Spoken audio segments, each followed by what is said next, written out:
Well, I think that the way that we currently do education is wrong, and I mean generally you want education to be like as close to a video game as possible, like a good video game. Like you do not need to tell your kid to play video games. They will play video games on autopilot all day.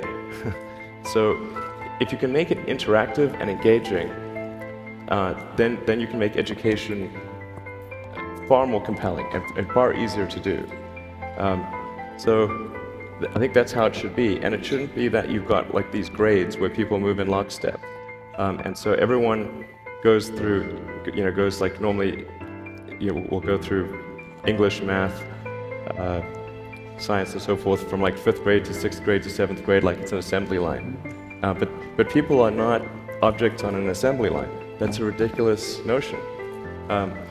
People learn and are interested in different things at different paces.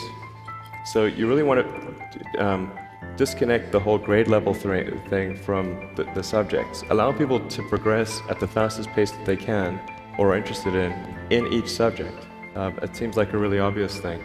I mean, I think like most teaching today is a lot like vaudeville, where and as a result, it's just not that compelling. It's like somebody standing up there and lecturing to you, and they've done the same lecture several years in a row. They're not necessarily all that engaged or in doing it. And you compare that to, say, Batman: The Dark Knight, okay? And then you've got like the world's best special effects. You've got the world's best director, screenwriter, multiple cuts, amazing, editing, and that's amazing. But like, imagine if instead you had like the local town aspiring actor do a one-person play version of that. Yeah. That would not be compelling. Yeah. A university education is often unnecessary.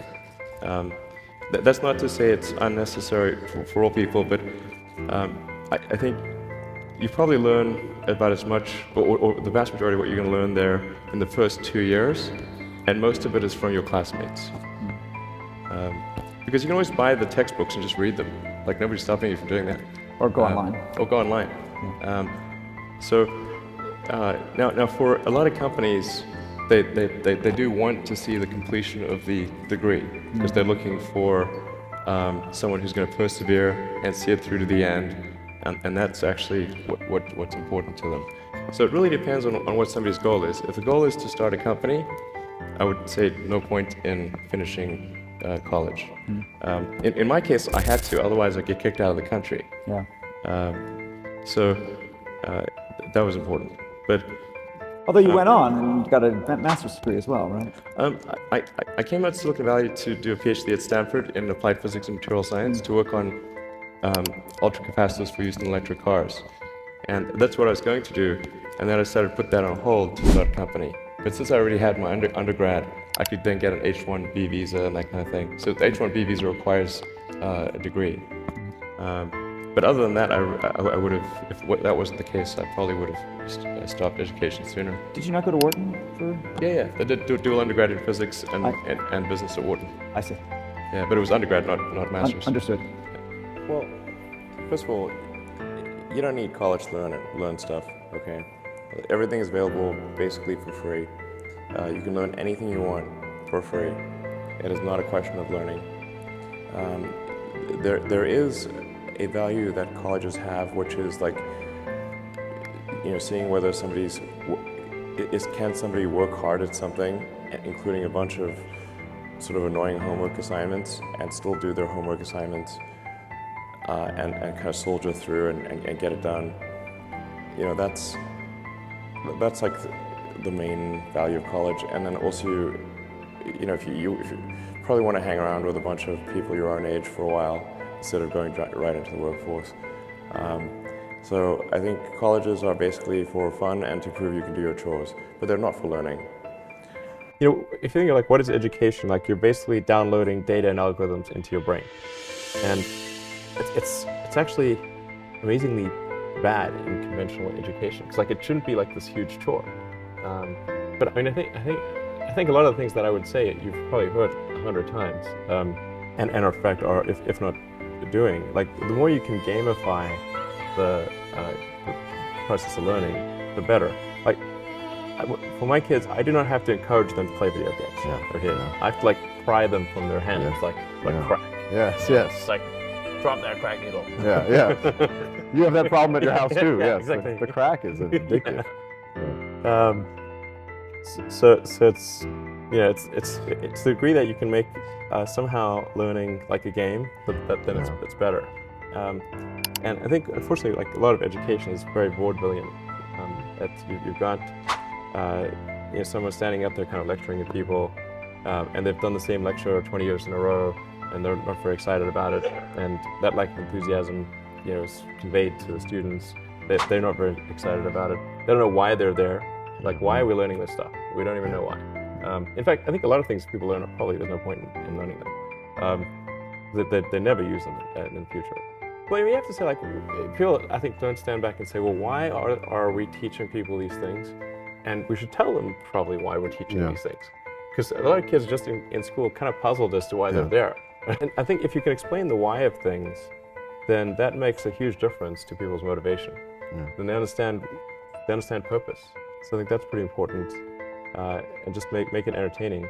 But I think just in general, like conventional education should be massively overhauled, and I'm sure you very much agree with that. But I mean, the analogy that I sometimes use is like, you've seen like Batman, like the Chris Nolan movie, like the recent one, and it's pretty freaking awesome, right?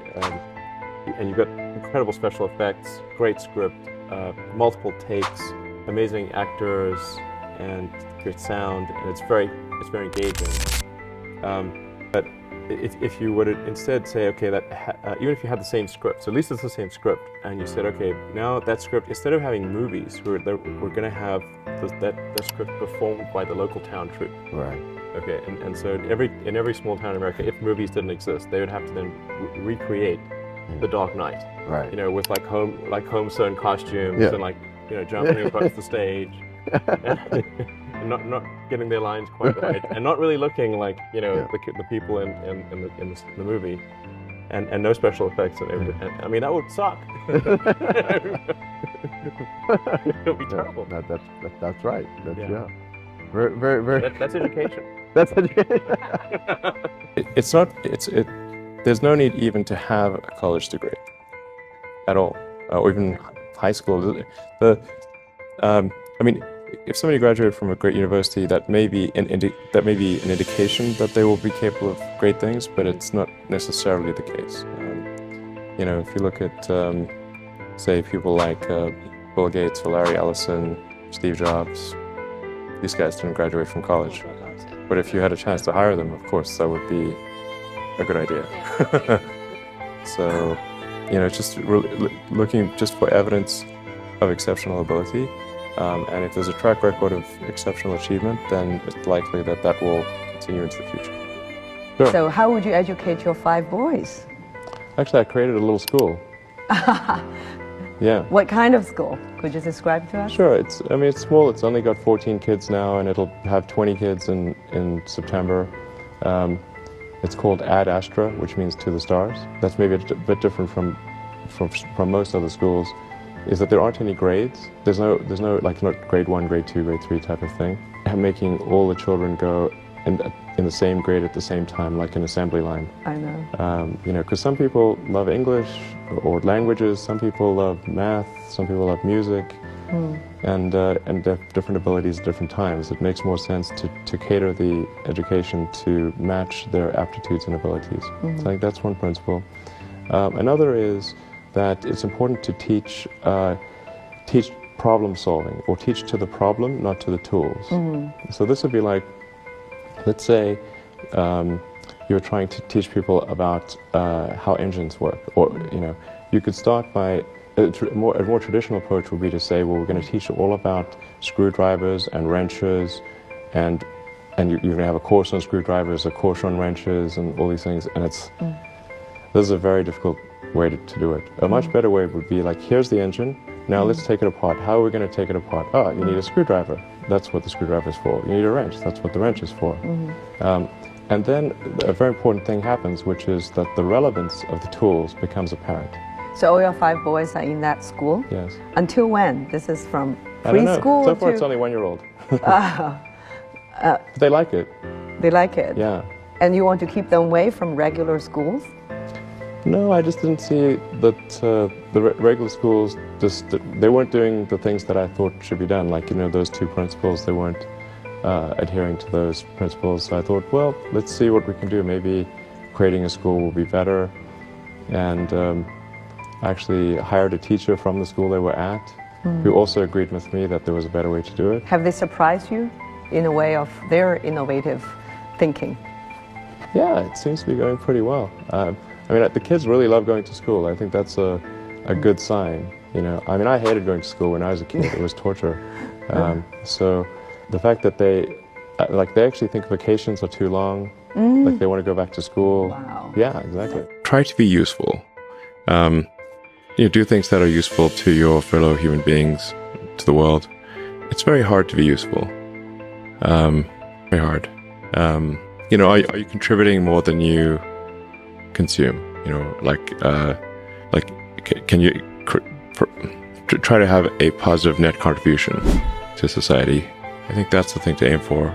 Not to try to be sort of a leader for the sake of being a leader or whatever. A lot of the time, people you want as leaders are the people who don't want to be leaders. So I would encourage people to use the mental tools of physics and apply them broadly in life. They're the best tools. When you think about education and self-education, what do you recommend?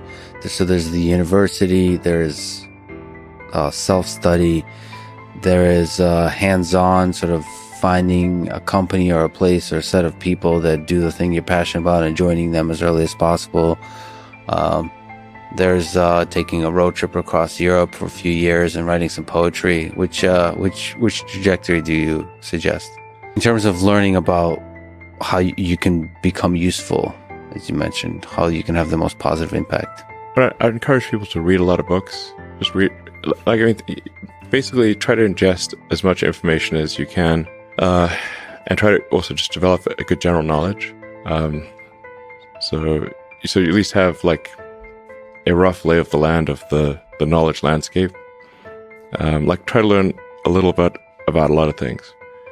Because you might not know what you're really interested in. How would you know what you're really interested in if you at least aren't doing a peripheral exploration of broadly of the knowledge landscape?